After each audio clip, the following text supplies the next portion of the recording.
আসসালামু আলাইকুম প্রিয় বন্ধুরা, সবাই কেমন আছেন? আশা করি সবাই ভালো আছেন। আলহামদুলিল্লাহ, আমিও আপনাদের দোয়ায় ভালো আছি। সো আজকে আমি আপনাদের জন্য দারুণ একটা সুখবর নিয়ে আসলাম। যারা বিশেষ করে ইউএই এর মধ্যে আছেন, যারা ভিসা নিয়ে ভোগান্তিতে আছেন, টেনশনে আছেন যে ভিসার মেয়াদ শেষ হয়ে যাচ্ছে, কিভাবে রিনিউ করব বা কিভাবে লাগাবো, যারা এ সমস্যায় আছেন তারা চাইলে আমার সাথে যোগাযোগ করতে পারেন। কারণ এখন আপনি যদি ভিসা ক্যান্সেল হওয়ার পর অবৈধ হয়ে যান, তাহলে আপনার প্রতিদিন 50 দিরহাম করে ফাইন আসবে। তো যারা এই অবৈধ হওয়া থেকে বাঁচতে চান তারা আমার সাথে যোগাযোগ করতে পারেন।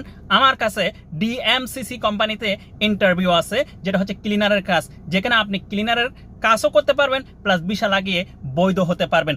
অবৈধ হওয়া থেকে আপনি মুক্তি পাবেন, যেখানে বেসিক স্যালারি হচ্ছে আপনার 925 টাকা প্লাস ওভারটাইম, সব মিলিয়ে 1200 থেকে 1300 দিরহাম আপনার বেতন আসবে। প্লাস আপনার রুম, আপনার ট্রান্সপোর্ট সব কিছু কোম্পানি দেবে। লিও স্যালারি 2 বছরে, আপনার ছুটি 2 মাস আপনি পেয়ে যাবেন ইনশাআল্লাহ। তো যারা এই সুযোগটা নিতে চান আমার সাথে যোগাযোগ করুন। টিকটক প্রোফাইলে হোয়াটসঅ্যাপ নাম্বার আছে। আসসালামু আলাইকুম।